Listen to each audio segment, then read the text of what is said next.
Good morning and welcome to the Tuesday morning Drop Site News live stream. I'm Ryan Grimm. Later in the program, we'll be joined by journalist Alexis Daloumis, who is in the Kurdish region of Iraq and has been for the last several weeks, working on a dispatch that will be published either later today or tomorrow for Drop Site. We'll get his perspective on what he's seeing there. Before we do that, we'll be joined by Dr. Trita Parsi, who's an Iran analyst at the Quincy Institute for Responsible Statecraft, to talk about potential end games for the ongoing U.S.-Israel war on Iran. But first, joined here by my colleagues, Jeremy Scahill and Maz Hussein. Jeremy has to go in about 20 minutes to a thing he's doing. So, Jeremy, I'll start with you.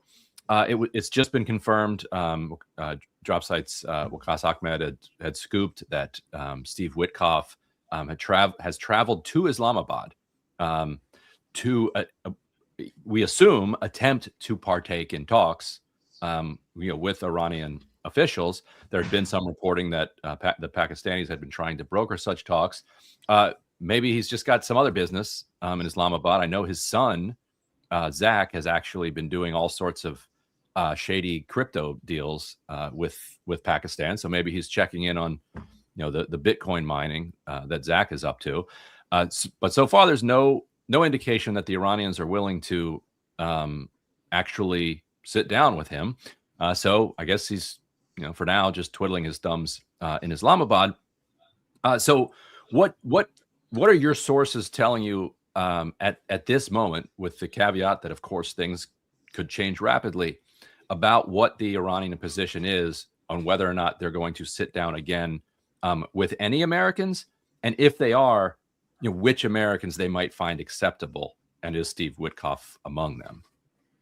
Well, I guess to start, we reported last week that Steve Witkoff had been sending a series of messages to Iranian officials, including the foreign minister Abbas Araghchi, trying to restart talks, and that the Iranians had essentially left his messages on two checks without light and blue and didn't respond to him. And when we then reported that, and we went to the White House for comment, saying that the Iranians say that Witkoff's been reaching out and that they haven't responded, the White House went nuts and attacked Drop Site and called us abhorrent and said we're engaged in America last behavior. And then they tried to front run the story, and they went to Axios and Barak Ravid, and they spun an alternate reality where they said, actually, the Iranians have been begging Steve Witkoff and the U.S. isn't ready to talk yet. And, Trump has been saying consistently, the Iranians are begging us to talk. And every time I talk to Iranian officials, they say, like, this is fantasy land. That not only has Witkoff been texting us, but third-party intermediaries keep getting in touch saying that the Americans want to talk about how to wind down the war. And then what we saw happen as Trump sort of, was embracing his identity as kind of the Mad King, like a scene from King Lear or something, where he sort of vacillates between, we're going to wrap this up soon, to like, we're going to bomb their entire electrical grid and power supply.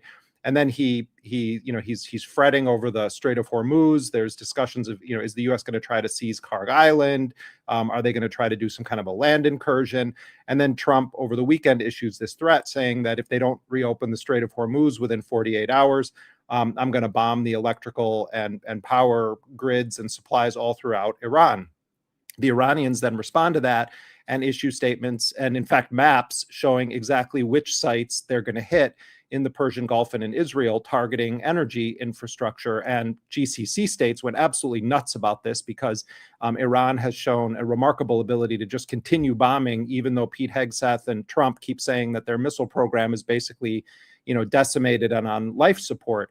And so the story that emerged yesterday from the White House just before markets open is Donald Trump coming out and saying, there's been a breakthrough and we've had a series of really productive talks with the Iranians, and I'm putting a 5-day, moratorium on any strikes against their energy supply, and we're going to see how these talks go. And we then spoke to the, Iranians, and they say there's been no negotiations whatsoever. And what the Iranians are saying is that we've been doing exactly what we've been doing throughout this entire war that was started on February 28th by the U.S. and Israel, just reiterating our position of our terms to end the war. And those terms are quite sweeping. They want a ceasefire to apply to Lebanon, Iraq, and Iran. They want long-term guarantees that the U.S. and Israel are not going to just use a ceasefire to prepare for another round of bombing. They want reparations for all the damage that's been done. They want a lifting of sanctions. And what they told me is that now, given everything that's happened, any discussion about their ballistic missile program is completely off the table. And if there is a ceasefire, that Iran is going to continue and, in fact, increase its production operations on ballistic missiles, recognizing that it's been very clearly understood by the world now that that is Iran's deterrent. So then, Trump is confronted with the fact that the Iranians are saying that they weren't engaged in any direct negotiations. And he says, oh, well, there's a secret, Iranian official that we've been talking to, and I don't want to name him because he might get killed. And it was unclear, does he think the Israelis are going to kill this secret Iranian official that he has concocted, or is it going to be that the Iranians would kill him for the crime of having spoken to Trump? And then the Hebrew press starts to leak the idea that the person that Trump and the Americans have been talking to is the speaker of the Iranian parliament, Ghalibaf, and sort of implying that he's been engaged in these backdoor negotiations, and that he comes out with a tweet and says this is totally fake news. Trump is just trying to manipulate financial markets. There's been no negotiations whatsoever with the Americans. Now, having put all of that on the table, Ryan, I think a couple of things are going on. We do know that the Pakistanis, and this is from our sources as well, the Pakistanis, the Egyptians, and the Turks, and I think to an extent there's some other countries involved with this, but those are the three primary ones, have indeed been passing messages to the Iranians, asking or appealing to them to start talks with the United States. And what I'm told is that the Iranians have not responded to create a kind of back and forth informal negotiation. They very clearly do not want to do that. So they keep reiterating their position. And one thing that I think may have happened is that the Iranians said, we won't strike any energy infrastructure if America doesn't strike first. That then gets relayed to Trump, perhaps then interpreted by Trump as a way of kind of claiming a mini off-ramp from his threat to bomb the energy infrastructure in 48 hours. And he says, okay, well, the Iranians have said they won't do it if we don't do it. And I think that there's a degree to which they're just trying to will this thing into existence. So whether or not Steve Witkoff is in Pakistan right now, I don't know. But I do think that part of what the U.S. is doing is try to will a process into existence. But as of last night, Iranian time, my sources in Tehran were saying that the Iranians had not responded to the U.S. appeals to start direct talks. And in fact, they said that the Pakistanis are indeed pushing for these talks to take place in Islamabad, but they pointed out that all of the mediator countries that have been communicating with Iran have been vying for those talks to take place in their countries as well. So I wouldn't rule out that we will see some type of discussions take place, or we could wake up, tomorrow, or we could hear later today. There has been some date set, but as of right now, the Iranians are saying we haven't responded. We don't feel the need to respond. We think Trump has painted himself into a corner. We are showing that we have an ability to keep hitting Israel and certain Gulf countries where they have U.S. military bases with our ballistic missiles, and they view Trump as being in a quagmire. And I think that objectively speaking, where Trump is right now is caught between trying to fabricate some victory and say, oh, yeah, see, we got them to agree to this. And maybe that victory would look in their eyes like what the Iranians were offering before this war even started, which gives lie to the whole pretext of it. Or let's just keep bombing and bombing and bombing. And they think somehow it's going to cause the state to implode and there's going to be, an uprising. And then there's a third thing I think we need to consider, which is that this entire thing is in a way a setup. And that the U.S. and Israel have some other plan that they want to unleash on Iran, because the past two times when they said they were in negotiations, they used that as cover to then go scorched earth and start heavily bombing Iran. Jeremy, we're almost at the 1 month mark of the war starting, and the war started initially with this idea, and it was expressed by U.S. officials that they would force the Iranians to capitulate very quickly. They would launch these very devastating attacks. But now what you're describing now and trying to force this process on the U.S. side, it seems like the U.S. is the side that's actually looking for talks much more forcefully than the Iranians, and for different reasons the Iranians are reticent or not even really eager to engage in talks. Can you explain a bit of the dynamic from the Iranian side, how they see these events having played out and why they're not really rushing these talks, besides the fact that it could be another instance of perfidy on the U.S. part? I think that there really is an institutional psyche that permeates all of the echelons of the power structure in Iran, that this is a 47-year war that they've been fighting and that they knew it was going to come. And I think that a real breaking point in this happened last June when the U.S. and Israel engaged in the 12-day war that ended in a ceasefire requested by the United States and Israel. What I'm told is that during that bombing last June and in the aftermath of it, when the U.S. and Israel came asking Tehran for a ceasefire, that all institutions of Iran's national security state decided that it was a mistake to have believed that there was any good faith negotiation with the United States, and that the strategy of limited proportional response was a failed strategy. What do I mean? I mean that when the U.S. and Israel, during the course of the Gaza genocide, have launched missiles or done bombings of Iran, the Iranians choreographed their response in an effort not to spark a wider regional war. They didn't want to hit U.S. military bases and inflict large-scale casualties on American troops, so they would send messages and coordinate where they were going to strike and when they were going to strike to ensure that Iran was able to be seen as responding, but not to cross a line that would spark a wider regional war. What we were told leading up to this February 28th bombing was that Iran was no longer going to play by those rules of engagement. And indeed, within hours of the assassination strikes on the supreme leader, Ayatollah Khamenei, the IRGC Aerospace Division began launching very rapidly ballistic missile strikes all across the Persian Gulf and at Israel. And I think that what's happened is that some of the more, as Iranians would describe them, flexible political leaders like Dr. Ali Larijani, who is a highly educated PhD in Kant, and some others who would have been flexible or people that you could have negotiated with, they've been killed. And now I think the message has been interpreted in Iran that the only language that the United States and Israel understand is the language of force. And so where they are at right now is absorbing the damage, the pain, the missiles that they anticipated, and feeling like they understood what was coming, and that their pain tolerance is much higher than the Gulf countries, than Israel or the United States, and then politically than Trump. And so I don't get any sense that there's panic among the Iranian power structure right now.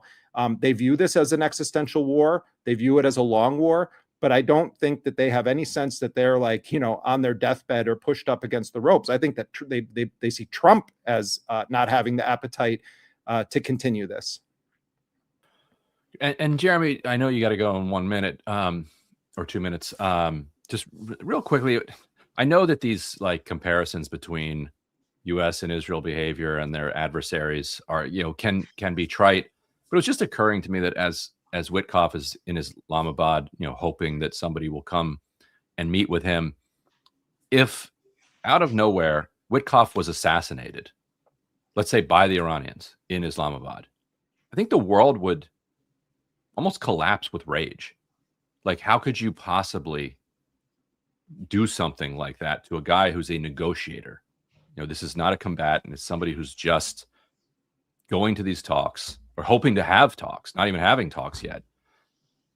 Yet the Trump administration has said publicly through this Politico article, and I want to get your reaction to this Politico article, that their game plan effectively for Iran is to assassinate as many political figures as they possibly can until one emerges that they like and don't feel like assassinating. How does Iran even conceptualize engaging with a country that operates that way?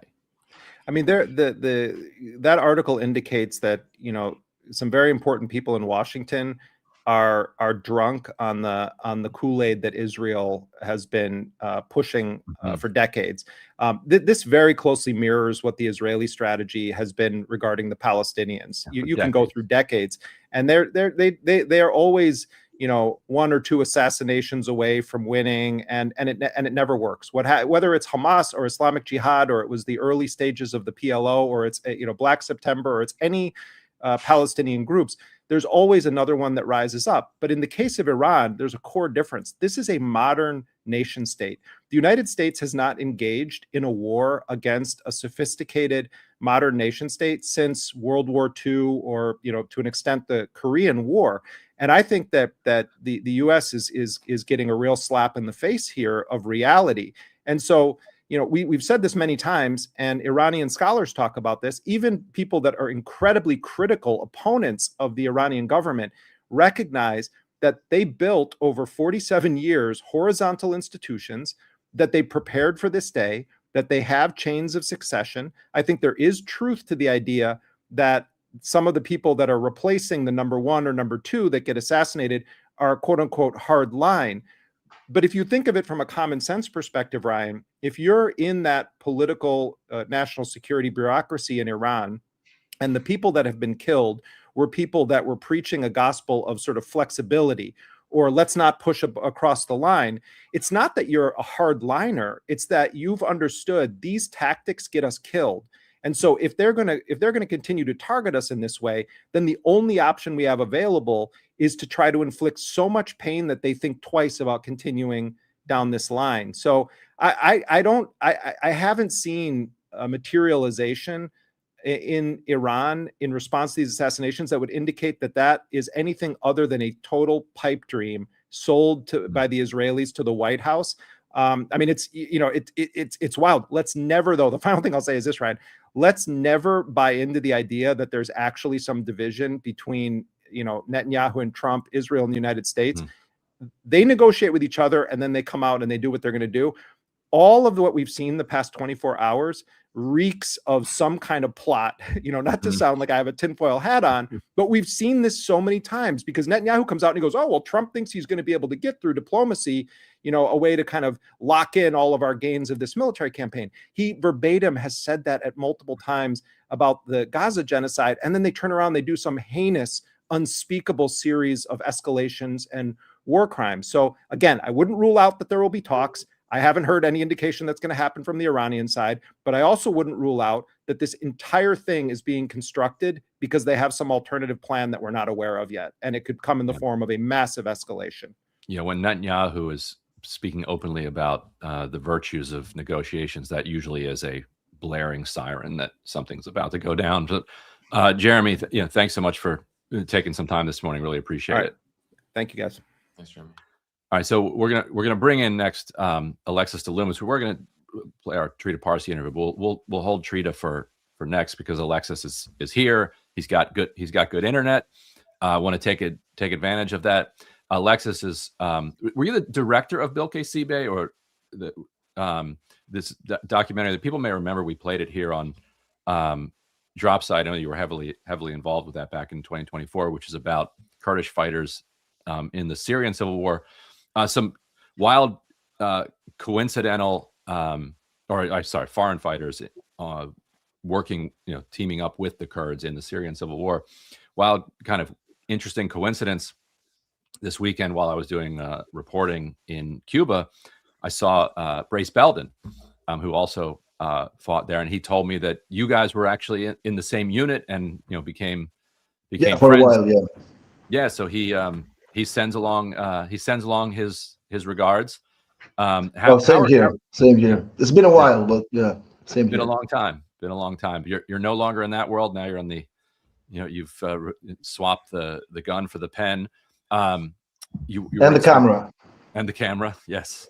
And so you're in Sulaymaniyah, Iraq, which is the northeastern kind of Kurdish region, fairly close to the Iranian border. What have you seen over the past couple of weeks? And you had helped us debunk some of the reporting that was coming from Western media through leaks from Israeli and American sources saying that the Iranian Kurdish forces from Iraq were invading back into Iran. That turned out not to be true. What is the current status of U.S. and Israeli efforts to spark a kind of Kurdish-led uprising in that region? Well, I was actually thinking that it is worth to go back to that. Yes, I think so. Starting that, because it's quite telling what happened that night, let's say, or throughout the day, really. But starting from right now, like I can say that first of all, the general vibe here is not one that seems to project a big appetite for war, and especially a particular appetite for invading Iran. I think it's probably worth to make like a very brief explainer here. Like the Kurdistan region of Iraq is divided in two parts, and the two parts are respectively controlled by two different parties that are also in turn controlled by two different clans, for lack of a better word. So the western part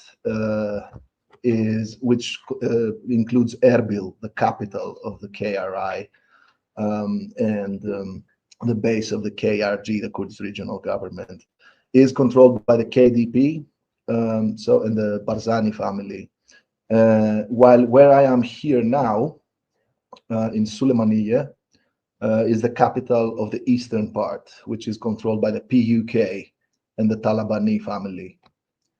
Now, this is worth to remember because, for example, Bafel Talabani, the leader of the PUK, gave a quite important interview at Fox News a while ago, where he more or less expressed like a quite intense, like not a very big willingness, let's say, to partake in such a plan. There is information, I can say, like there is. Let me first say, like, this is an environment of intense hearsay and rumors going back and forth from here, especially between journalists. And I can say that I have come across information that suggests that there are preparations being made with some amount of involvement of the American factor, and that some kind of attack, some kind of ground operation is indeed being prepared. I want to emphasize that I think that anything is, but like, I think that all scenarios are potentially on the table, but I am personally not convinced.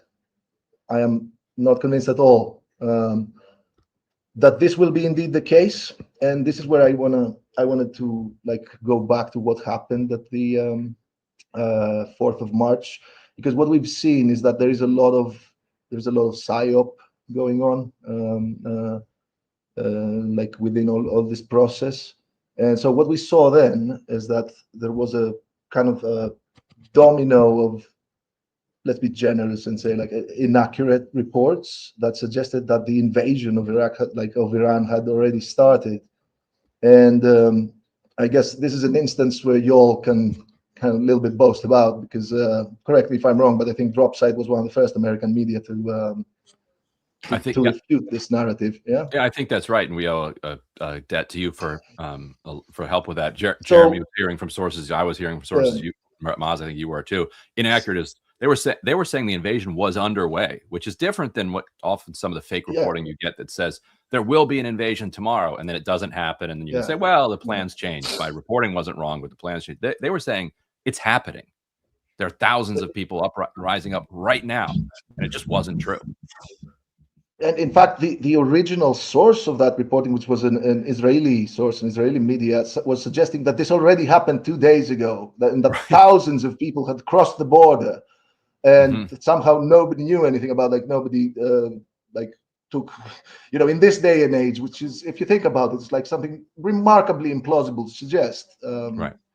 But yeah, so I guess what I'm saying is that's why I think it's important to keep that in mind when assessing this kind of information, because even if there are, let's say, leaks coming from direct sources, coming even hypothetically coming from Kurdish Iranian parties, this could be part of a strategy, like, or this could or of a tactic, if you like, where it is like about creating a sense of pressure, a sense of an imminent threat, or whatever. Well, however, at the same time, other information suggests that even like, but that by now there is indeed a reluctance from the American side to embark in such an endeavor. Like for a number of reasons, because perhaps also because now they want to focus on the Hormuz or whatever. But like there is quite a lot of conflicting information, and it's not. I would suggest a lot of caution in terms of what we can thoroughly believe of all that. Yeah. Rumors that. Oh, sorry. Oh, go ahead, Ryan. Oh, no, go ahead, Mas. Yeah. Very quickly, could you give us some context about the state of play in Iraqi Kurdistan at the moment? Why the U.S. or Israel even saw this idea as plausible? Are there groups in Iraqi Kurdistan who have irredentist territorial views towards Iran? Would they see this an opportunity, or was it completely a concoction that was some sort of thought up as an idea of distracting the Iranians or just causing chaos in the region more broadly? What is actually the context wherein this idea was even brought up, in your view? I mean, here there is a deep historical context, obviously, which is probably worth to have a quick look at. That the Kurdish people are the largest ethnic group without a state, and their historical region is divided in 4 parts. And the thing is that in all of those 4 parts, there has been, like traditionally in every case, there is an antagonism. There is some kind of struggle with, whether it is with Ankara or with Damascus or with Tehran or with Baghdad. There is always like a struggle for some kind of autonomy, for some kind of rights, and a long history of oppression, but also, which is very relevant here, a long history of utilization, weaponization, and then betrayal. So the idea here was that, and I can say that there is indeed information coming that from all sides of the Iranian, there are several Iranian Kurdish parties that are definitely thoroughly against the regime. And there is information that says that all of them see this as a unique opportunity.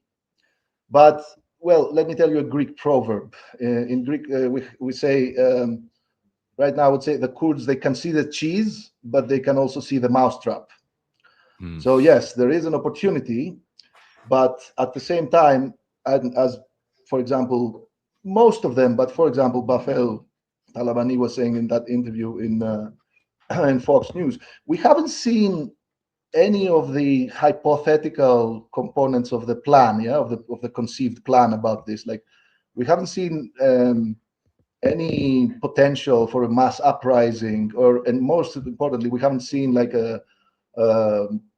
any kind of thorough weakening of the regime. Now, my initial information already, from at least a couple of weeks ago, was saying that, especially in regards to Pejak, that they will not move.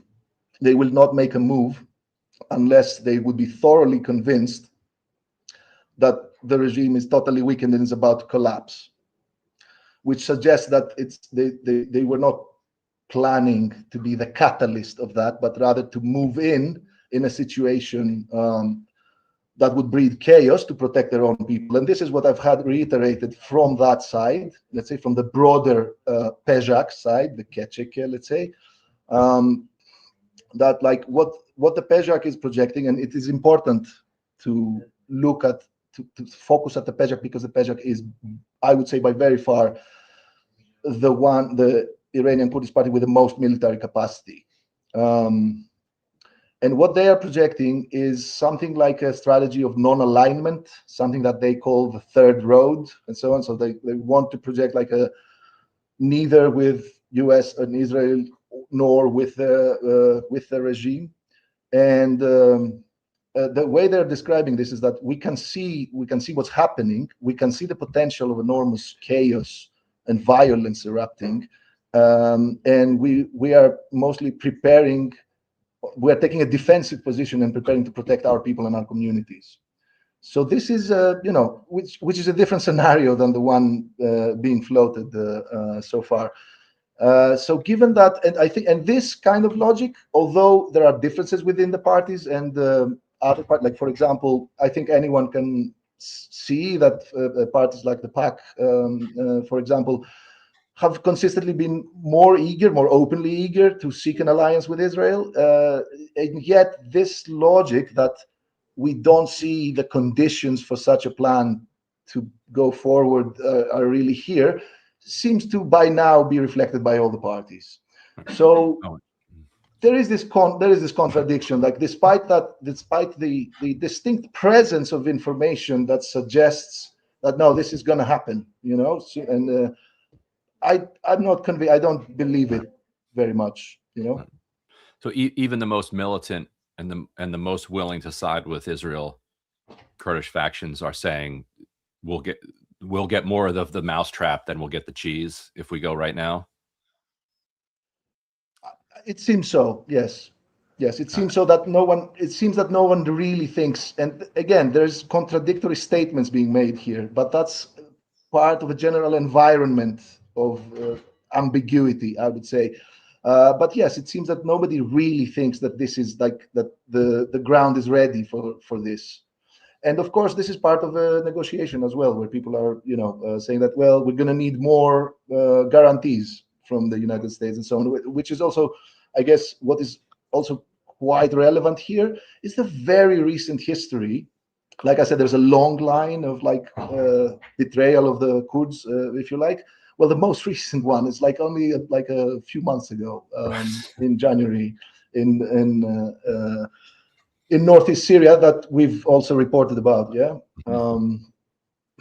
And people can check that. But so this is very recent, and people are referencing that. People even specifically from Pezhak have been referencing that.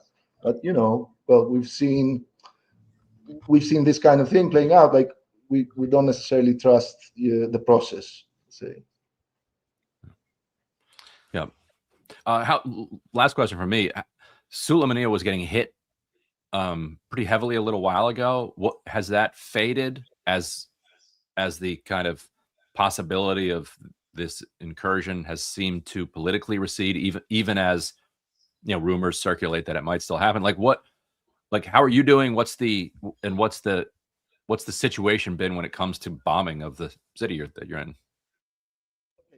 Here's another thing worth explaining a little bit in terms of the differences between those two parties I mentioned before, the KDP and the PUK. Now, the PUK has a long-standing tradition of having fairly good relations with Tehran, and also fairly good like a focus on Baghdad politics, and also lately the Bafel Talabani to a large extent consolidated and expanded his power by siding with the Shia political elements in Baghdad, and so on. So basically, the PUK is in a rather difficult position, you might say, being caught up between Washington and Tehran in this kind of situation, and that also reflects the reluctance of both the official political leadership, but also the people here. Like the people, there's a different kind of relationship with Iran. Like the deputy chief of the police when that had discussion was even mentioning that when the I think he was referring to the Anfal campaign massacre in 1985. Back then, like when we were being massacred, only Iran helped us, So there is a little bit of this vibe as well going on. So given all that, but also perhaps more importantly, given that in and around Erbil is where most of the American presence here is, right. There is not as much American assets around here. Hence, this area has been targeted much less than Erbil. Erbil was heavily targeted, by the way, just now, and 6 Peshmerga died just last night, which is quite an escalation, by the way. 6 Peshmerga died, and Peshmerga is the Kurdish military, and another 30 were injured. So yeah, so here there is less American presence, but also there is less air defenses. Like there's not much. There's no apparently there's no serum. Although, and I say this with some how can I haven't been able to like independently verify this, but what I'm hearing is that in Erbil, as well as previously in Baghdad, where now they're collapsing the bases, you know, and all that. Like there is a rumor, let's say, that the Americans are running out of serum because the FPVs are a bit of a game changer. The FPV drones, that is. Got it. Maz, if you don't have anything else, I think that does it for me. For Alexis, this has been really helpful. I know you're staying a lot longer than you had planned to as this war broke out. Hopefully, you're able. There's kind of no way out for me right now. Yeah. Given my well, let's say my past, right. The road to Turkey is a bit blocked for me. So yes, and every other way is deemed too dangerous to risk. Right. I guess it's getting a bit increasingly frustrating, but well, we'll see. Well, glad we could keep you company while you're stuck there for a little while. Yes. Thanks, Great to be with you guys. Yeah. Thanks for joining. Okay. Thank you very much. Don't close out when you log off, so that we can so that your file uploads. But thank you so much for joining us. And Maz, next we can play the pre-taped interview that we did with Trita Parsi. But curious if you have anything kind of to add about the dynamics that we're seeing unfold here. The U.S. It kind of raises this question of how often the U.S. can utterly betray its either allies or its adversaries. Adversaries when it invites them into negotiations and then kills them. Like at some point, you do enough red weddings, people stop accepting your wedding invites. And when it comes to the allies, as he points out, the Kurds everybody warned the Kurds that the U.S. is going to betray you. And then they did it. Trump has now done it twice or three times, depending on how you count it, and counting both of his terms. The U.S. The U.S. has a very long tradition of, as he said, kind of instrumentalizing and weaponizing the Kurds and their separatist ambitions, and then betraying them once the U.S. once the usefulness either for the U.S. or for Turkey or for anybody else has expired. Any thoughts on these dynamics? It does suggest that the Kurds, who, as he said, many of them have absolutely no love for the Iranian government and would love to see it topple, and which would then allow them to develop more autonomy in the Kurdish region of Iran. They don't see it happening. They're on the ground, and they're like, well, it looks like U.S. and Israel aren't pulling this off. Well, Ryan, what you mentioned at the beginning, this policy of killing negotiators and attacking negotiations in the midst of them, this is such an unprecedented behavior. This was not even done in World War II between belligerents. Right. That was seen such an extremely damaging thing to do, because at some point, even with your worst enemy, you do want to find a way of ending it for your own interests, if not for theirs. Mm-hmm. So for that reason, they would never do that. And the U.S. is now doing it as a regular component of policy, such that predictably forthcoming negotiations are viewed with suspicion and lack of credibility and so forth. And likewise, vis-a-vis this Kurdish situation, the way that this attempted uprising, or this attempt to instigate an uprising, took place, as Alexis discussed it, it was very haphazard. It was almost... it was really quite insulting, and many Kurds were insulted, actually, by the way that it came about. There was a statement from the First Lady of Iraq, who is also a Kurdish, longtime Kurdish political figure. She said that we're not your hired guns. Literally, they were trying to treat them as, force them into a conflict that they had not prepared for, that they would not deem as ripe, and so forth. And that, again, is very damaging to any sort of relationship with them in the future, one way or another, because they're not stupid, and they're not mercenaries. They don't want to be employed in this way. They have their own national aspirations. So all these things suggest to me sort of an institutional decay in the United States, which is manifesting this increasingly erratic and reckless foreign policy, you see a lack of commitment to norms, which were beneficial to the U.S. as well too, and a lack of ideological cohesion. Because this is all happening in the context where the U.S. government issued a national security strategy like a year ago saying that they're done with the Middle East. Now we're fighting war with Iran. We're trying to instigate a Kurdish uprising. We're talking about ground invasions in Iran now. Less than a year. The inability to have ideological cohesion to your own ideology that you state you believe is also a sign of breakdown. So I think we're seeing a situation where there's no real plan. There's a lot of improvisation. Tremendous harm is being done to people in the region, to the global economy, to many Americans as well. This is something which I think is all manifesting in that context.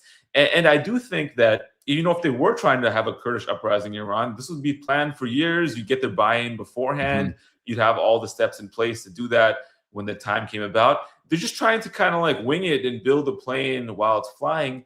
And I think at some point you have a limited traction to be able to do that. And it's not surprising to me that they're reticent of getting involved in this because, of course, if the U.S. doesn't have a plan to support you, there's no plan to support what happens the day after the war begins or the day after it ends. And there's a real collapse in credibility that you can see on display here.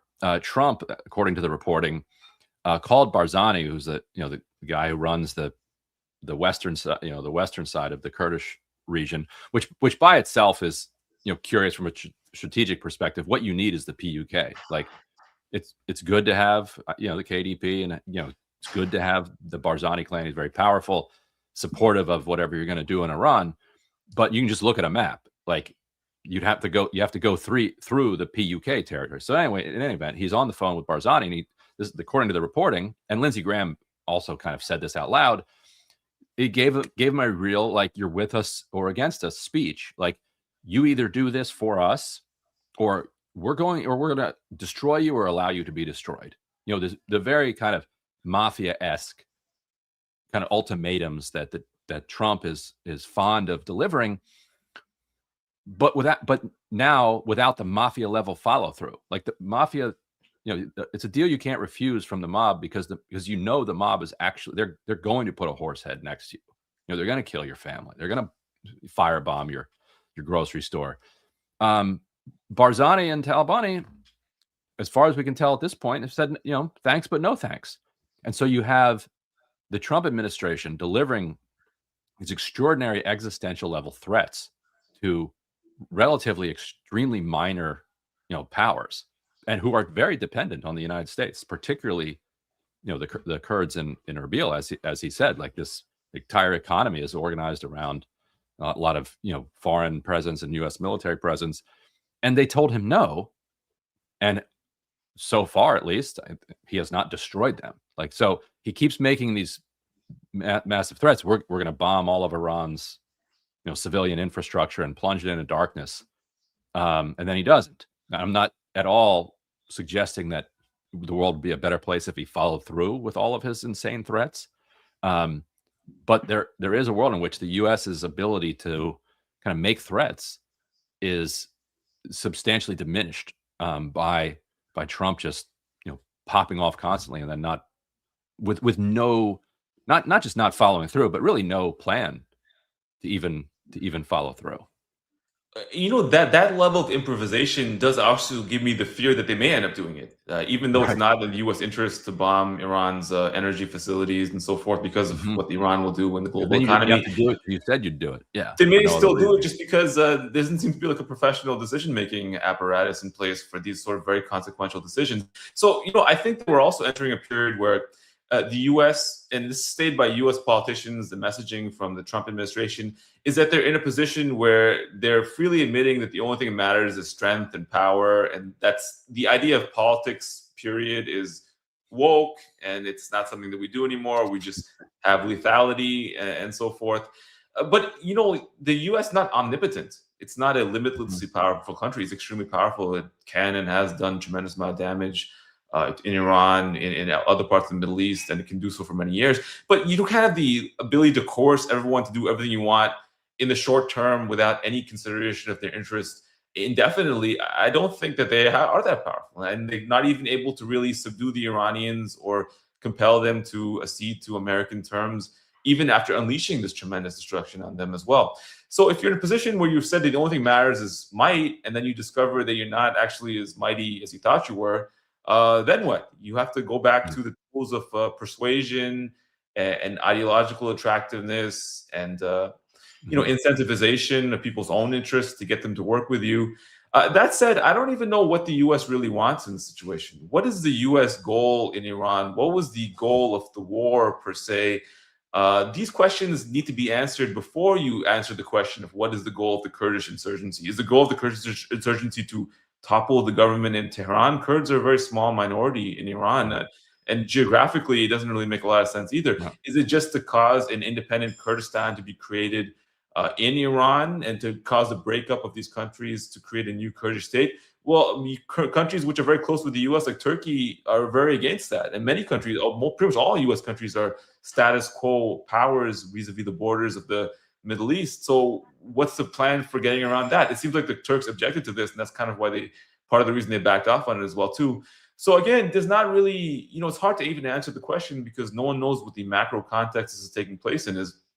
I think that for that reason, it's even more dangerous because there could be the potential that, yes, the U.S. will take very extreme steps. They'll foment civil war and chaos, destruction of the global economy, destruction of regional countries, simply because they don't really have a plan and they don't know what they're doing per se, and they're responding to short-term events or even trying to manipulate the stock market and global oil prices in the short term to profit.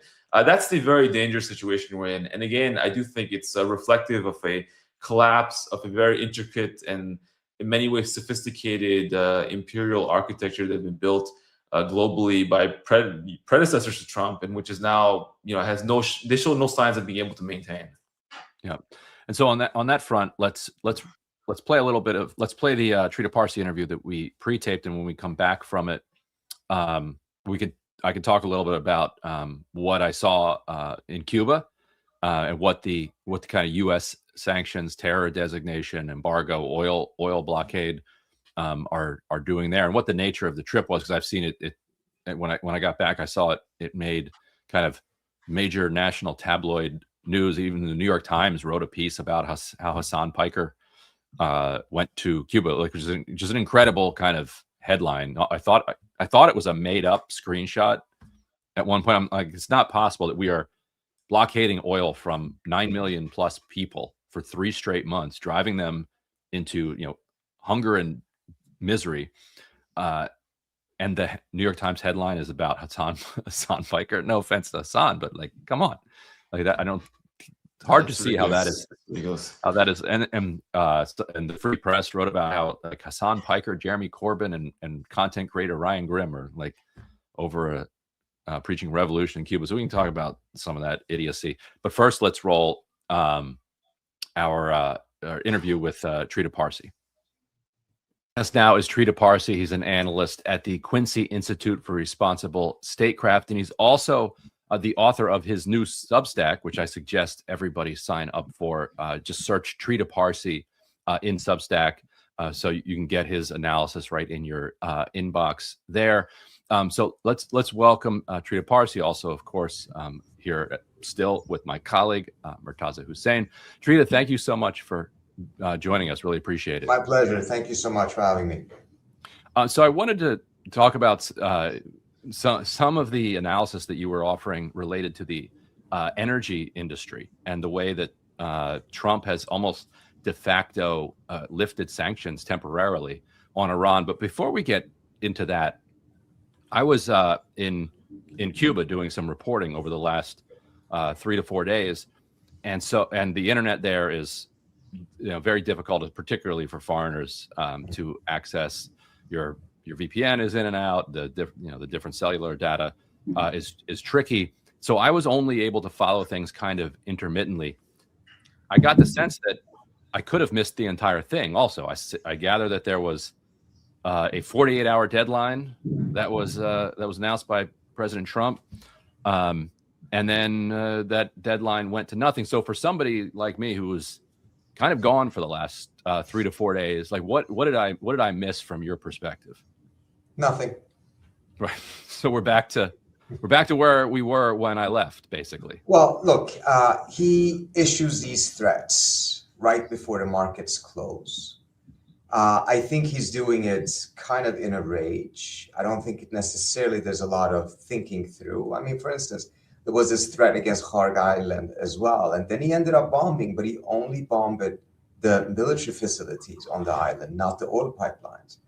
To me, it seems like a pattern in which we're seeing how he's like trying to find some sort of an escalating option that will turn the tables and turn the favor of the war back in the US's direction. And he throws something out there, and then folks around him essentially have to talk him down, because reality is he does not have any escalatory options that do not carry tremendous amount of risks, and in which the risk-benefit ratio is just not a positive one for the US. If he had taken out the oil installations on Kharg Island, the Iranians would have blown up everything in the Persian Gulf related to oil. And this was terrifying for all of the other states in the region, of course. And we saw that when the Israelis hit Pars gas field, the Iranians went really, really hard against several different facilities in the region, which has a tremendously negative impact on the energy markets. And what does that do to Trump? It pushes up gas prices, oil prices, food prices in the US, and that reduces the time Trump has to try to find some sort of a move that turns the tables on the Iranians. The lower he keeps these energy prices, the more time he has, because once the oil prices go up and food prices go up in the US, that's when the pressure from his own base starts to actually get real. Right now, it is not that particularly intense. So he needs to keep oil prices down, and as a result, almost all of his escalatory options actually reduces the time that he has to turn the tables. And last week I was talking to Jeremy and Maz about how on a military level, there's some serious kind of asymmetric warfare going on that works to the advantage of Iran, and we can talk about that later if we have time. But it also feels like that's the case economically as well. So let me put up this post of yours from yesterday. You said an energy industry insider in Iran tells me the following, and it is stunning. Before the war, Iran produced just shy of 1.1 million barrels of oil per day and sold it at $65 per barrel, minus an $18 discount. What is it? What is the $18 discount, by the way, for people? That's the discount the Iranians have to pay because they're sanctioned. So in order to sell the oil, they have to offer these discounts. And, most of that is going to the Chinese, and the Chinese are making money off of the sanctions because they get the same oil, but at a discount. And so the 65 is the market price, then the knockoff $18 because they're sanctioned. So then you say today it produces 1.5 million barrels a day and sells it at the market price of 110 with only a $2 to $4 discount. You say, and this does not include petrochemical sales that not only have increased, but are now being sold to a larger set of customers compared to before the war. Moreover, Iran is receiving payments through new mechanisms that bypass the UAE, which were set up after the June war. In essence, and this is really important to understand, Trump and Israel's war has ended up delivering Iran de facto sanctions relief. This means that Iran is all the less incentivized to end the war unless the agreement provides Iran with formal sanctions relief. So who saw this coming? Anyone who was paying attention. Although this part, I have to say, I did not see this because I don't follow the energy markets closely enough. Obviously, I have no insights into what type of mechanisms the Iranians have put in place quietly in order to be able to circumvent not only sanctions, but now also the UAE, mindful of the fact that the UAE is just such an open ally of Israel at this point. By the way, I got one thing wrong in those tweets, although the context makes it clear, of course. I'm talking about exports, not production. The production is much higher. It's the exports. And just as a point of comparison, and exports is what matters because that's what you can. It's sell. what matters, exactly. Yeah. And one point of comparison is that the Trump administration during the first term was hoping to push down their sales or their exports to about 700 to 800,000, hoping that at that point that would cause the Iranian economy to completely crash. They are now at twice that essentially as a result of this war. So essentially, the war has become a de facto sanctions relief for the Iranians in a way that really, I think, has caught the administration off guard because the administration really had no preparations even for the fact that they would close the straits, but that they would close the straits in such a way that they don't close it for everyone. They actually control the straits. They export more themselves. They allow other countries, India, Pakistan, China, Russia, to be able to get through while they're stopping everyone else unless they negotiate with Tehran and come to some sort of an agreement. Trita, I want to ask you about that a bit because the other night, James Mattis, the former defense secretary in the first Trump administration, gave an address, and he actually mentioned this issue of ending the war from a U.S. perspective with Iran in control of the Straits. He said that this would basically mean that Iran won the war, and he also said that there's not really good options in his view of what the U.S. can do at this point. Obviously, what's on the table, what people discuss at the moment, is there's some sort of negotiation with Iran where Iran would at this point extract significant concessions if the war ended this way, or some sort of amphibious landing on southern Iran or capture of Karg Island, or other these ideas that have been floated. And there's some troop deployments which ostensibly could be used for that. What would be the implications of Iran ending the war in control of the Strait of Hormuz in the manner you described, both for its relationship with the broader world, but also the other Gulf countries? And do you think that that's a realistic possible outcome at this stage? I don't. I think the more realistic outcome is that the United States would end up negotiating with Iran, and the negotiations would put an end to the war, but it would also open up the straits. It would be very difficult for the United States to just leave this in the manner that it is, because again, if the Trump administration just declares victory right now, the Iranians are not going to open up the straits, and they're going to continue to shoot at Israel. They're not done with this war because they need this war to end in such a manner so that it doesn't restart. That means two things. One, they want the cost to be as high as possible for the United States and for Israel, as well as for a lot of other countries, to make sure that everyone concludes this war was a mistake, it should never have been started, and as a result, it should never be restarted. And that, the end of the war does not end up becoming a ceasefire that the US and Israel uses just to regroup, rearm, and then relaunch the war. That is completely unacceptable to the Iranians because, frankly, they can't survive if there's going to be a mowing of the lawn every 6 or 8 months. They can't handle that. The other thing that it means, though, is that they're not going to agree to ending the war unless they get some form of sanctions relief. And this is not just because they have leverage. They do have leverage now, and they're not going to give it up easily. But it's also because of the first point. If they end up back in the previous status quo, not only are they degraded, even though they've managed to establish some deterrence, nevertheless, the military, the country as a whole has taken a huge beating in this war. There should be no doubt about that. But they're also then in a position in which the likelihood of getting some sanctions relief is even less. And as a result, Iran will be in a state of continuous weakening. From their standpoint, and I think they're correct in this, if they get weaker, all that does, it ensures that the US and Israel will strike again. Because it's precisely the perception of Iranian weakness that led to this idea that there's a window of opportunity to attack Iran. So they absolutely need that sanctions relief as part of their deterrence against future attacks. So I think there's going to have to end up being some form of a negotiation. I find it interesting that the administration already, even officially, has lifted sanctions. By lifting the sanctions on the oil that is on the water, because again, the US is in greater need than anyone else of pushing down these oil prices. So I think we're already kind of open up the door, entering the territory of sanctions relief as part of ending this war. Will it be difficult? Absolutely. It will not be easy, but the comparison that we have to keep in mind is that either you lift some sanctions, you end this war, or you continue this war.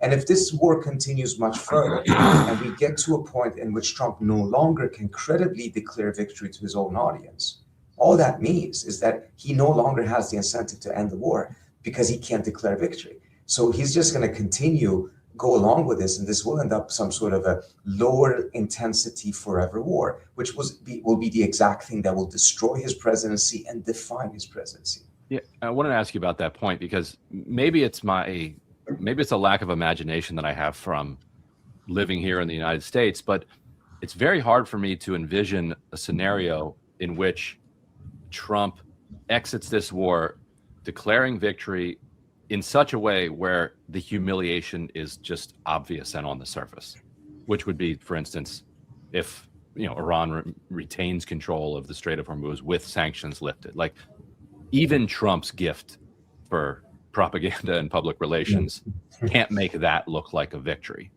So what what is a world in which Trump clearly loses because it looks like he's either going into a forever war that destroys his presidency and maybe the United States empire, or he exits this in a humiliating fashion? What is the way that you could see that to exit this in a humiliating fashion that is on the surface less obviously humiliating?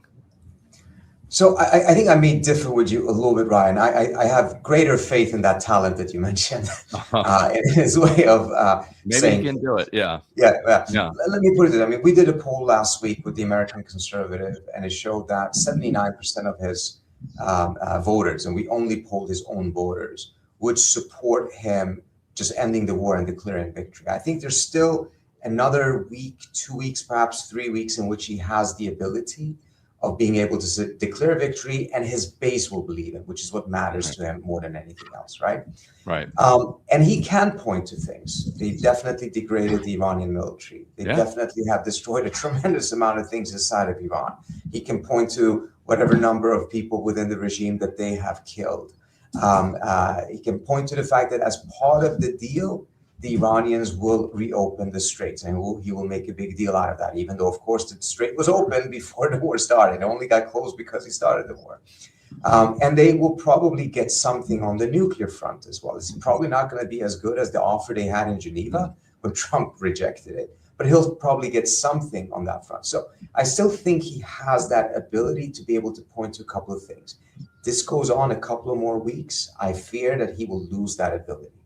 And once he's lost that ability, then his incentive structures are completely different. This is part of the reason I worry that the Iranians are going to overplay their hands, that they're going to take this too far to a point in which Trump actually is not incentivized to end the war any longer because he can't declare victory, not even to his own base. And I think that would be a huge missed opportunity, because then this very well may end up becoming a lose-lose forever type of a military engagement. Trita, over the weekend, there were some statements by Emirati officials which were very kind of pointed towards Iran. I think referring to Iran as a terrorist state and implying that the end goal of the war should be regime change. And there was also a Wall Street Journal story yesterday, anonymously sourced, but suggesting that some of the Gulf Arab states may be on the verge of actually engaging in direct military confrontation with Iran in retaliation for Iranian strikes on U.S. military bases on their territory and so forth. It's not clear if that's actually going to come to pass, but something which there's been increasing discussion of. How do you see this war changing the relationship between Iran and the Gulf Arab states? Because especially with the Emirati statement coming in public and sort of being so aggressive, it seems like it's almost crossed the precipice that inevitably there will be a hostile relationship in the future. It will be very challenging given how close they are and the size disparity. But what do you make of these developments vis-a-vis the GCC states in Iran? So look, a lot of the GCC states are very, very angry at Iran, and frankly, understandably so. The Iranians struck them very hard at the very opening phase of this war. I think most people expected that the Iranians would strike U.S. bases in perhaps Abu Dhabi, perhaps in Bahrain, not in all of them, and certainly not Oman, although Oman has not received that much of an attack from the Iranians, but still has had some. So I think there's an understandable anger on that side. There's more and more evidence that U.S. bases actually have been used to a certain extent in those territories against Iran. Now, whether that came after the Iranians attacked or if it came from the outset is not clear to me. If it ended up coming more and more after the Iranians attacked, then the Iranians have actually caused a self-fulfilling prophecy and actually pushing these countries in that direction. I think the Iranians, they did this because this was all existential for them from the outset. And as a result, all type of constraints were more or less lifted. It doesn't mean that there are not some constraints left. So for instance, if the Saudis enter the war, I can see a scenario in which the Houthis will then enter the war as well. And that the reason why the Houthis have been kept out is as a leverage against the Saudis going back in. It will be a very, very difficult position for the Saudis at that point. If these Israelis or the American side strike at other infrastructure, critical infrastructure, desalination, for instance, or these power grids, there's a likelihood that the Iranians will strike it in those GCC countries. And they're far, far more sensitive to this than the Iranians are. both the power grids as well as the desalination, is more vulnerable in those states. Even in Israel itself, is actually the power infrastructure is more sensitive.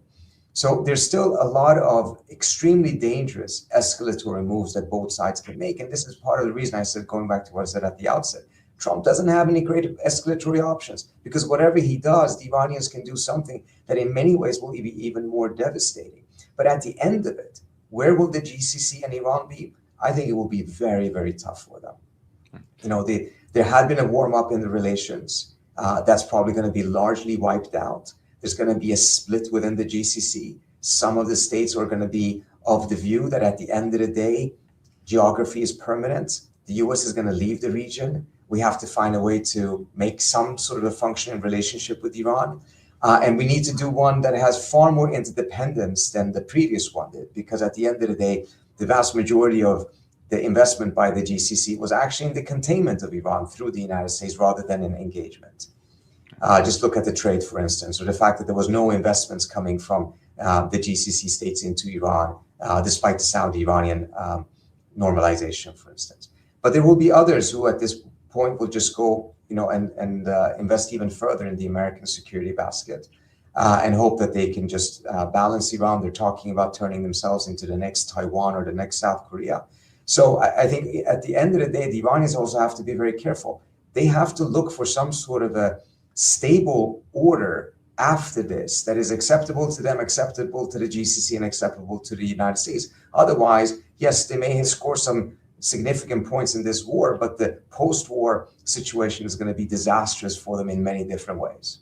And Trita, last question, because I know you've got to run, but what are you hearing from people inside Iran about the nature of the attack from Israel and the United States on Iranian, both military and civilian infrastructure? You know, what is taking the most punishment, and how much do we know, and what can we know about, you know, how hard they're getting hit there? Yeah, look, they're getting hit very, very hard. At the same time, Tehran is a massive city.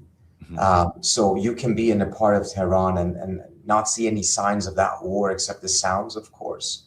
Whereas you can also be in other parts. And, you know, a friend of mine just told me that there was an assassination against a scientist in the building next to where his father lives. So, you know, it's also very personal for a lot of people because it's really striking them very hard. One person I spoke to yesterday said that people are starting to come to terms with the idea that this is going to be a long war. Earlier on, there seemed to have been a bit of a hope, at least an expectation, that this could come to an end in a relatively quick fashion. But now, there tends to be a tendency in which people are expecting this to actually go on for quite some time. This is part of the reason why a lot of people have gone back to Tehran. A lot of people left, despite the continuation of the war. They're going back in because they expect this to be a long war, and they're not going to be able to just be outside of their city, not be able to work, etc., for a long period of time. Right. Well, Trita Parsi, analyst with the Responsible Institute for Statecraft, and also has his own Substack now. Everybody sign up. Trita Parsi. Thank you so much for. Thank you so much for having me. Really appreciate it. Thanks, Trita. All right, that was Dr. Trita Parsi again. Check him out on Substack. He often gets out there on Twitter, but you know, who knows if how long that's going to last and whether you're going to be able to catch him there. So if you wanted his stuff directly in your inbox, I'd highly recommend going finding that Substack and signing up for it. In a little bit after we talk about Cuba, Sharif Abdel Kouddous is going to join us to talk about the legendary reporter Hossam Shabbat, who was, you know, assassinated 1 year ago today. And so I hope people will stick around for that remembrance and that honoring of him. But yeah, Maz, once Trump is done with Iran, or maybe he won't even wait until he's done with Iran, he's already talking about regime change over in Cuba. You know, he said recently that he said, you know, I'm really on a roll. Venezuela, Iran, Cuba. He's going to have the honor of doing Cuba. I was there from Friday through Monday morning, taking a look at what the conditions are like on the ground there. I was able to get access to two separate hospitals, and we can talk about that in a moment. But the conditions everywhere are just deteriorating quite rapidly.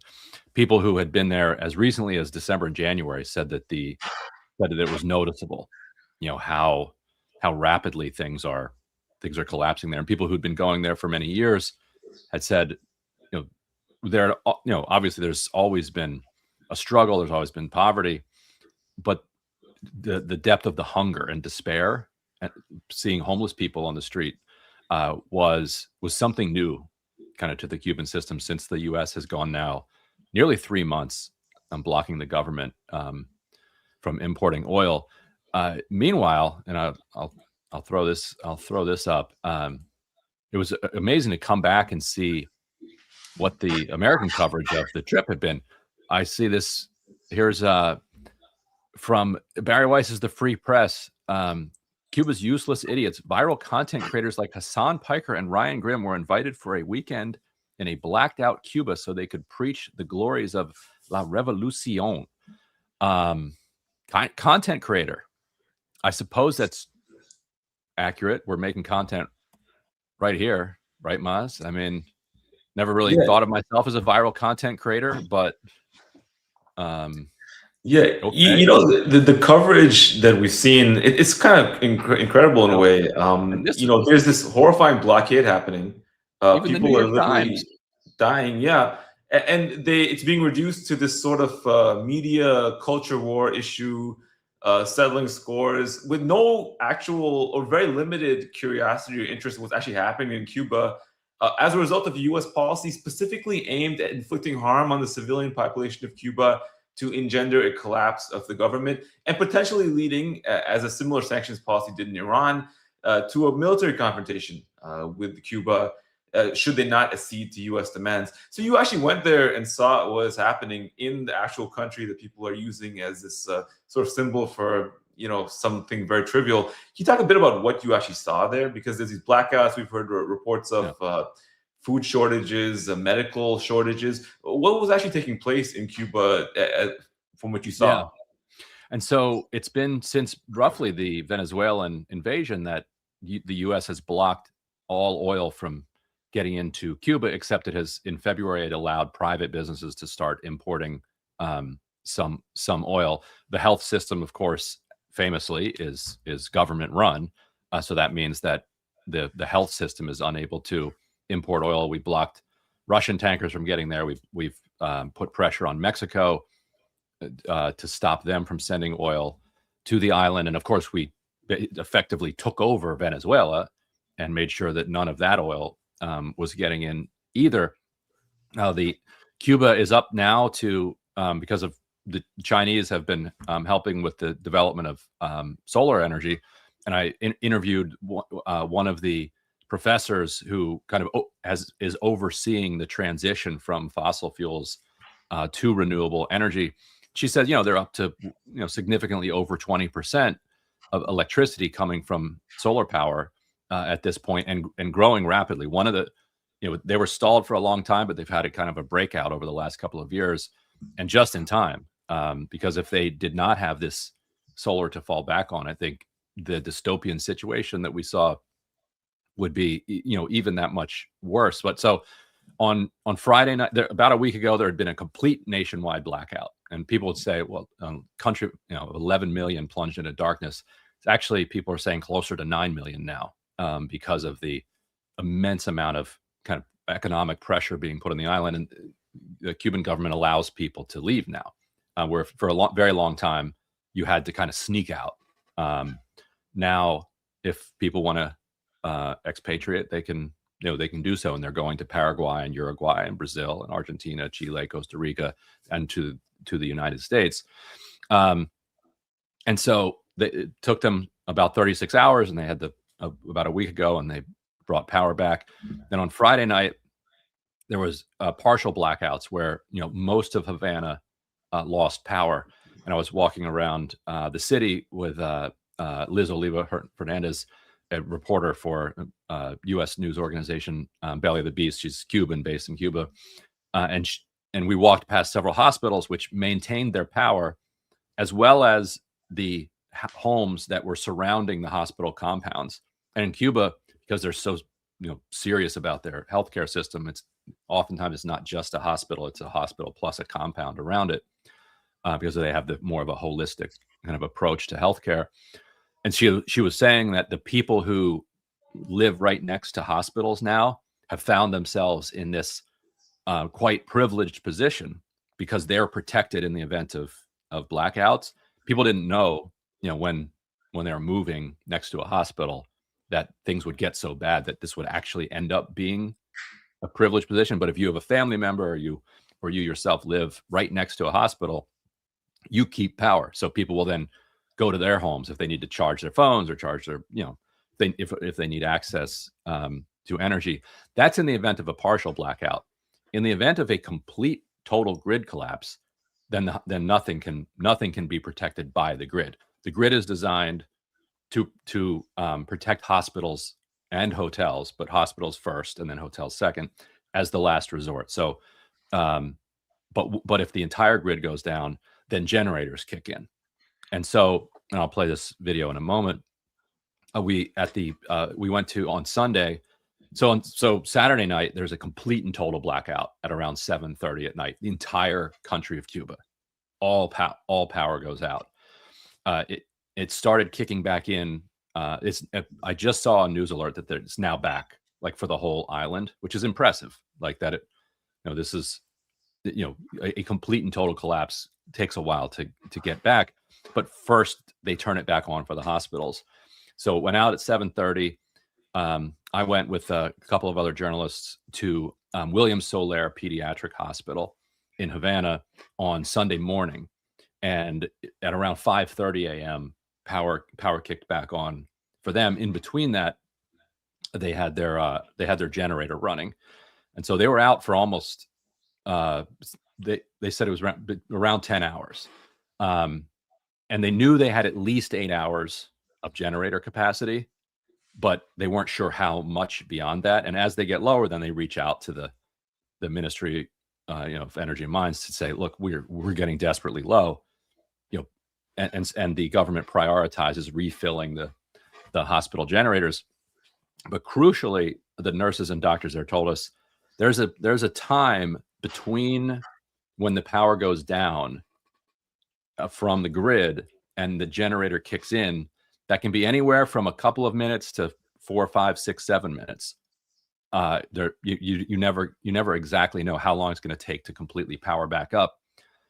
That moment, one doctor, Alexis Fernandez, who will be in the video that I showed, he said that moment he's going to be the one that needs treatment because of the heart attack that he keeps getting when that happens, because you have people in various states of critical need of medical attention, some of them on ventilators.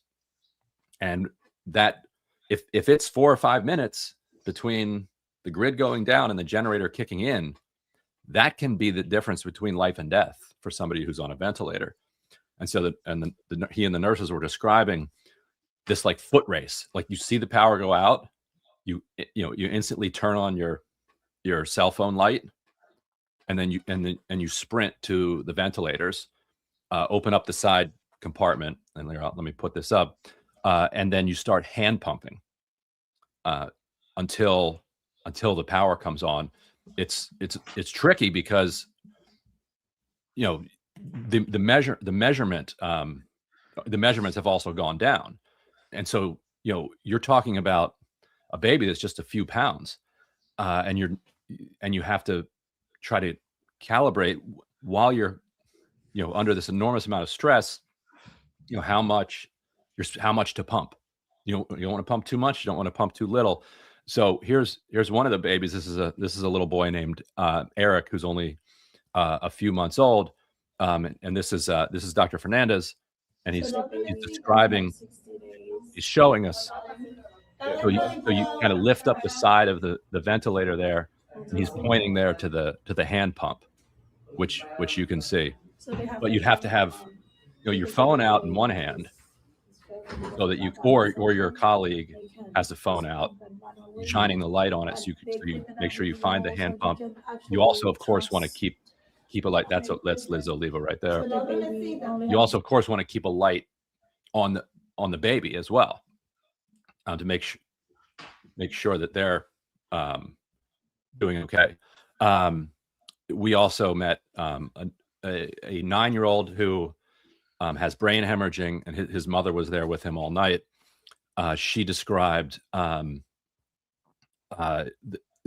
situation as less stressful because she had seen the nurses do it the week before, and she knew how competent they were. And also, that boy's ventilator, luckily, has a battery.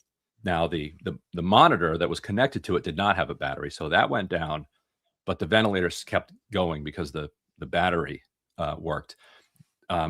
Eric's ventilator there does not have a working battery. Most of these ventilators are more than 20 years old because of the embargo and because of the inability of the Cuban government to be able to import kind of new medical devices. Most of what they have is donated stuff that was going to get trashed by a hospital somewhere else in the world, or is a remnant of when there were moments of liberalization between the U.S. and Cuba where they would allow some devices to get through. I see Sharif is in the waiting room. We can invite him in. Don't want to make him just hang out in the back there. But so yeah, I'm as you were watching, you're thinking about that. And what do you think people are still curious about from like what I saw there? And I want to be quick, so let Sharif get to the very important next topic. But very quickly, from what you saw in Cuba and your discussions you had and so forth, they're under this tremendous pressure.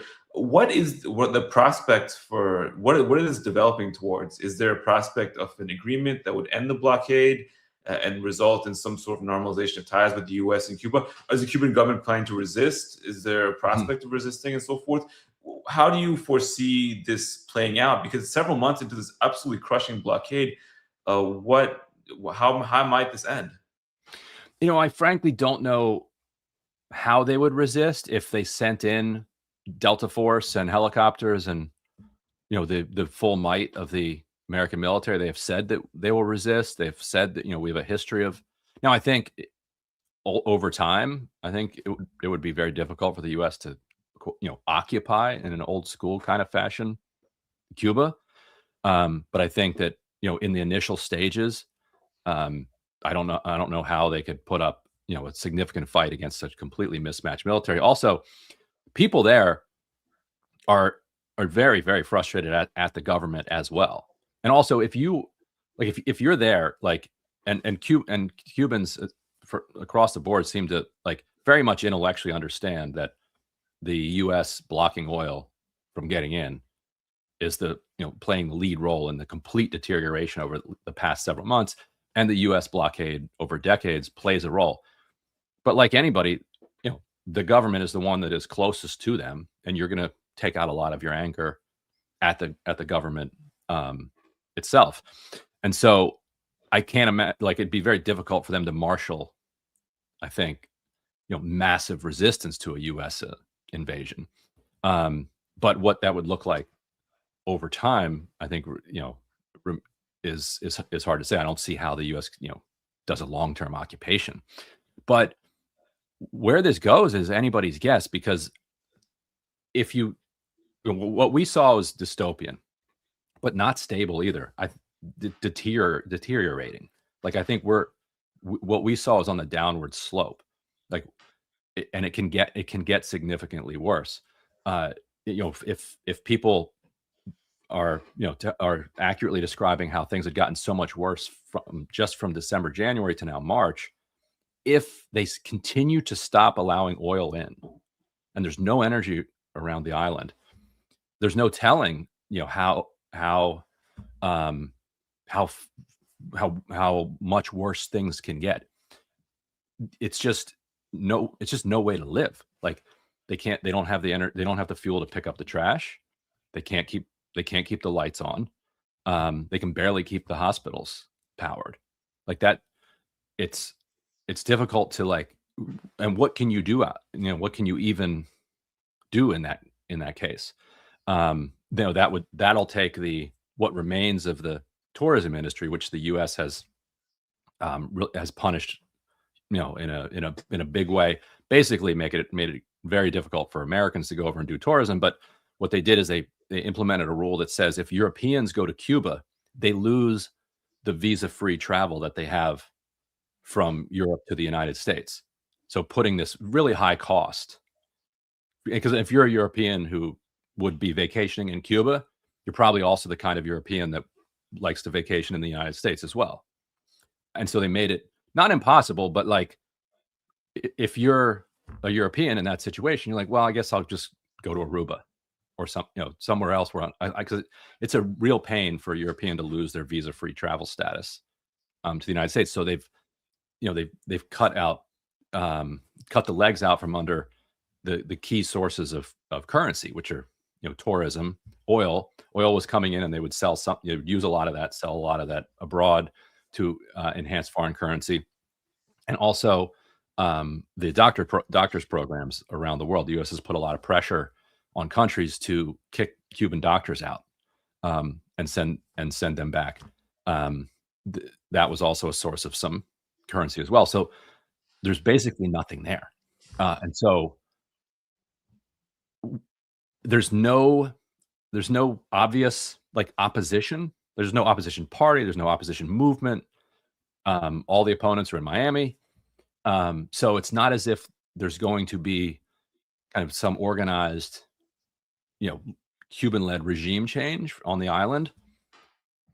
But does the government just collapse? That doesn't make sense either. Somebody has to be the one who's going to make the call of oh, this hospital needs gas for their generator, or we're going to send engineers to this part to try to get the grid up. It's unclear what the incentive would be to topple that for regular Cubans at this point. So it's really a total mystery where this goes.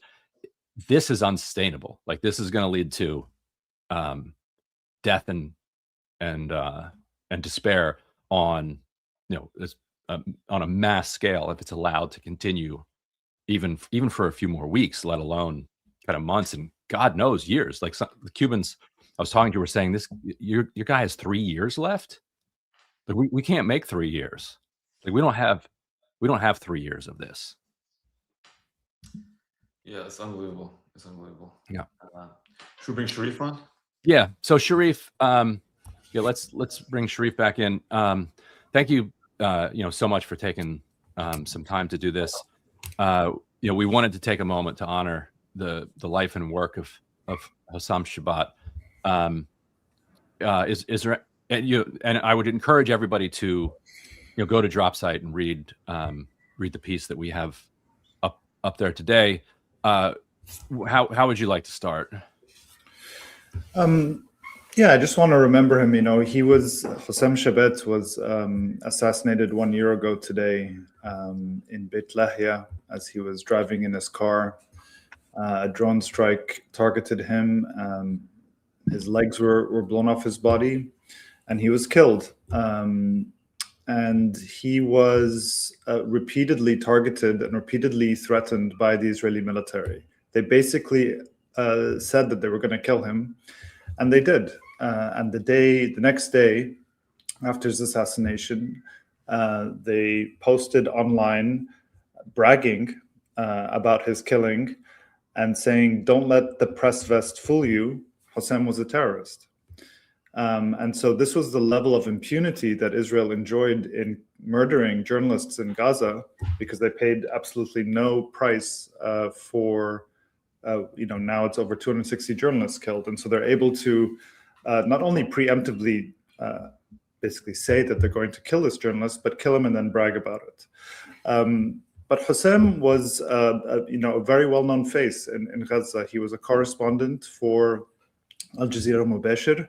And starting in November of 2024, he was a contributor for DropSite News. Contacted him, and he was very excited to begin writing for DropSite. He said, "I have so many ideas and stories." He was one of a handful of journalists in Gaza that never left the north throughout the entire genocide. If you remember, 1 week after the genocide began on October 7th, 2023, there was a decree by Israel for all of the 1.1 million people in the north to flee to the south. And many people did, and many journalists did.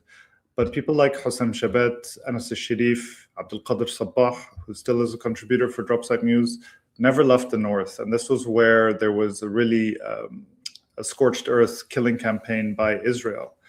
And along with that, journalists were being increasingly targeted. And there was something called the General's Plan in the fall of 2024, which was a very brutal ethnic cleansing campaign in the very north of Gaza, in Beit Lahia and Beit Hanun and Jabalia. And there was only a few journalists there covering it, Hossam one of them. And it was at this time that Israel, for the first time, put 6 journalists, all of them with Al Jazeera, essentially on a hit list, saying that they were terrorists, that they were not journalists, that they were militants, and basically saying that they were going to kill them.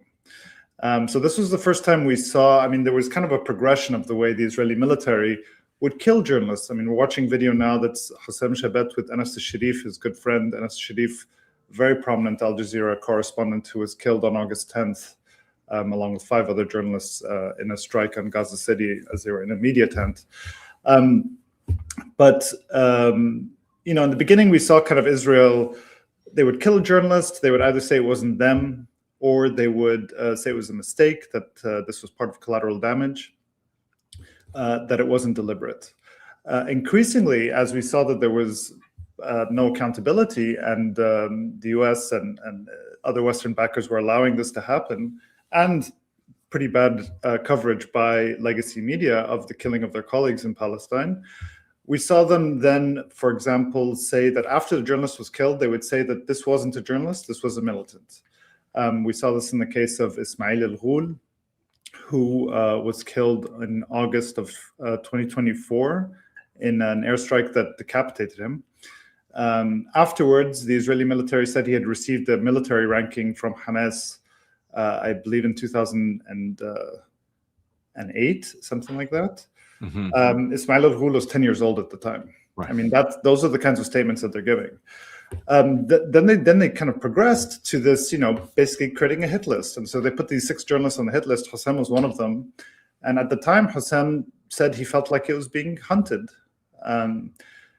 You know, and Hossam, of course, like all the other journalists, was suffering all the things of the people he was covering.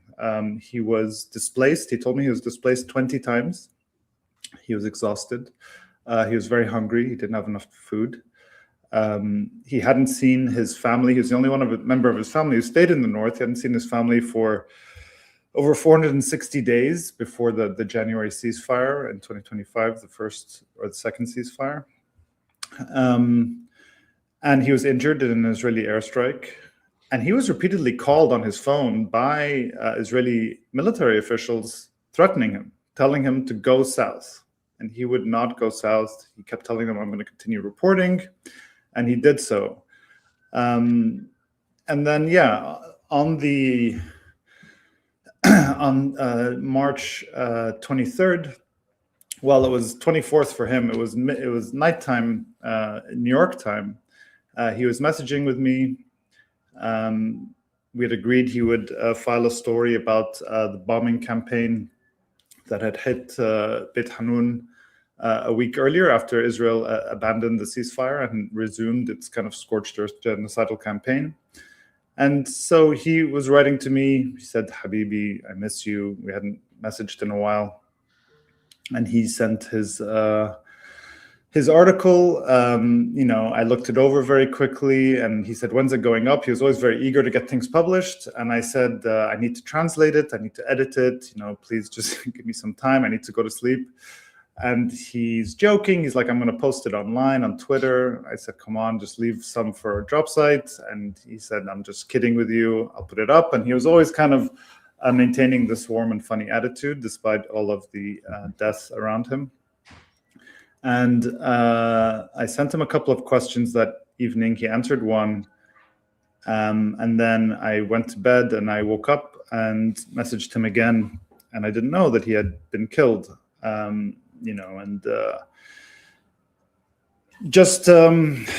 was very, obviously shocking, and thinking that, the phone is going off on his phone in, maybe the pocket of his legs that aren't attached to his body anymore. But then, hours later, I get a message from the same number on my WhatsApp.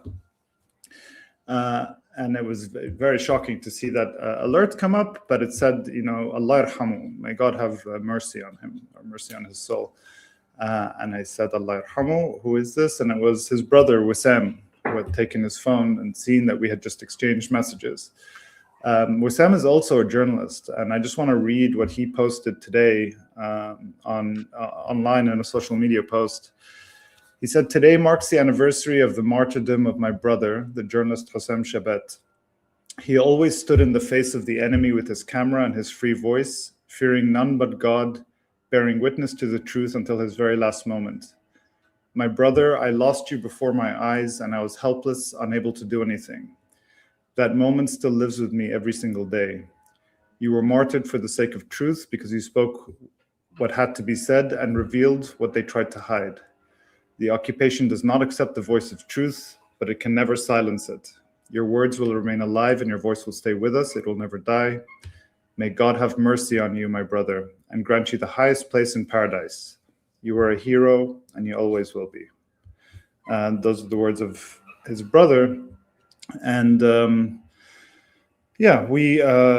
Hossam, like many journalists in Gaza, which is almost, kind of very difficult to comprehend, kind of knew that he was going to be killed almost. I mean, he's being openly threatened. And this is not an enemy that you can see. This is just going to be an airstrike. And so can you imagine there's airstrikes falling all around. You don't know which one is coming for you. And to somehow maintain the strength and the ability to continue to report every day is really incomprehensible. But like other journalists, he wrote a letter to be published in the event of his death. Alexis Sharif did this as well.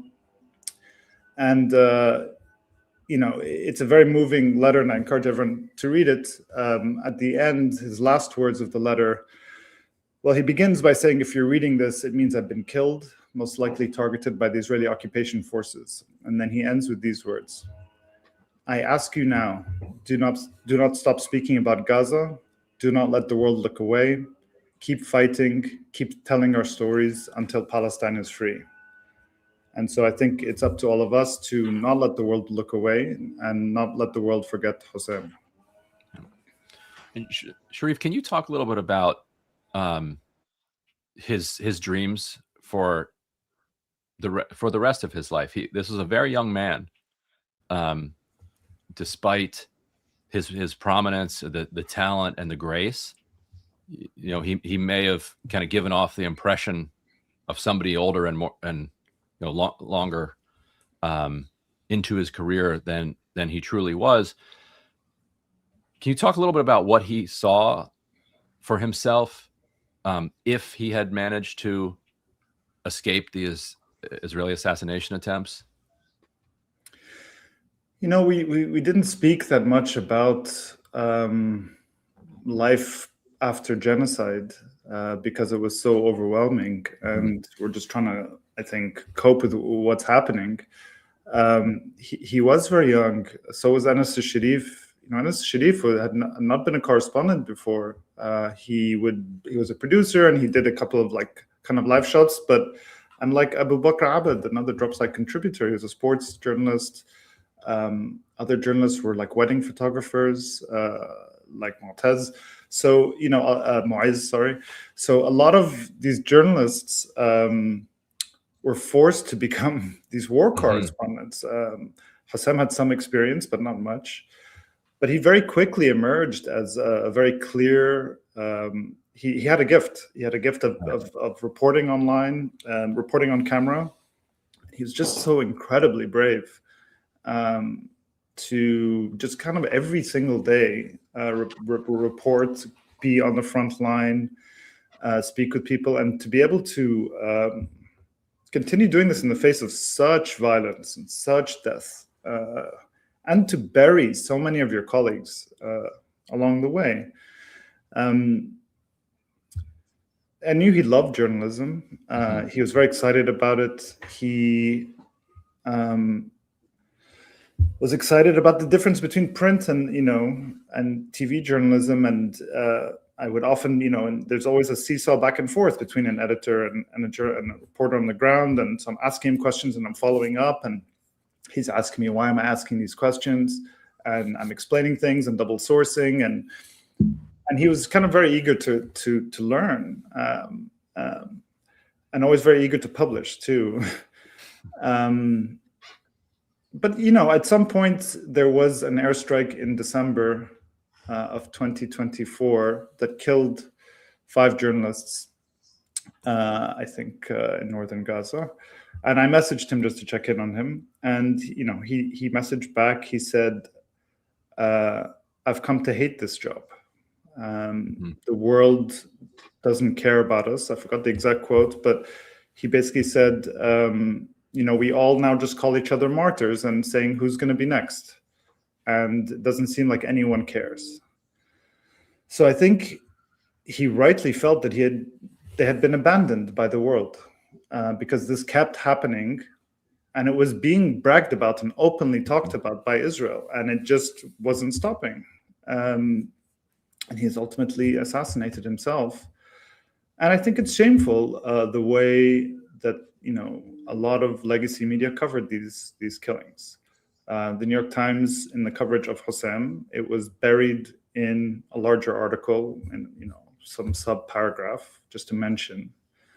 But this is an established journalist who is openly assassinated. It's pretty big. Should be a pretty big story.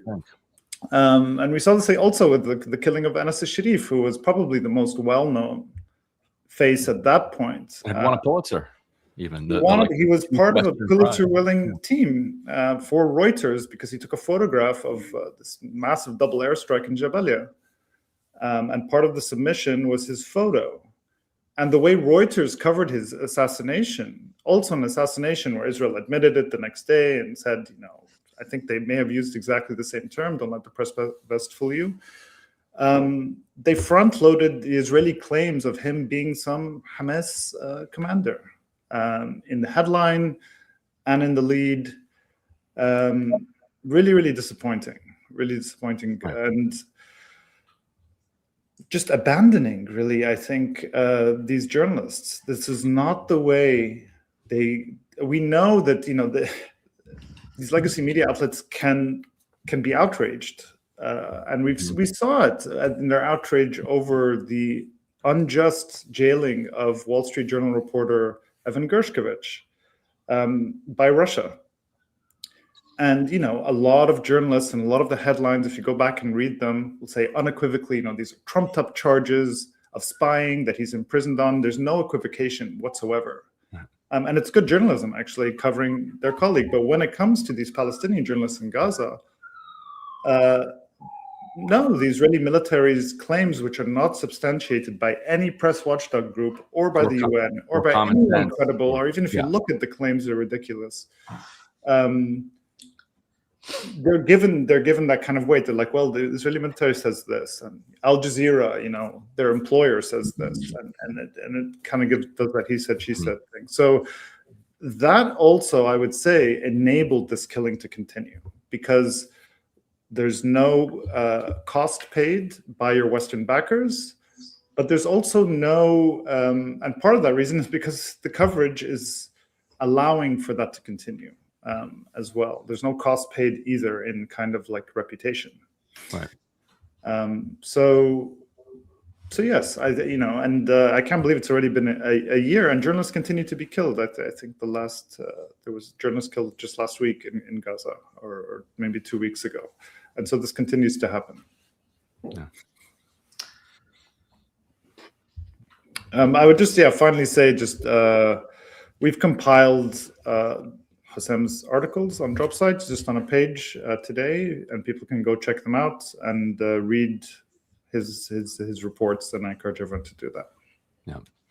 Well, thanks so much, Sharif. We really appreciate this. Thank you. All right. That was Sharif Abdel Kouddous, my colleague Murtaza Hussain. I'm Ryan Grimm. On behalf of all of my colleagues here, thank you so much for joining us today on our Tuesday morning live stream.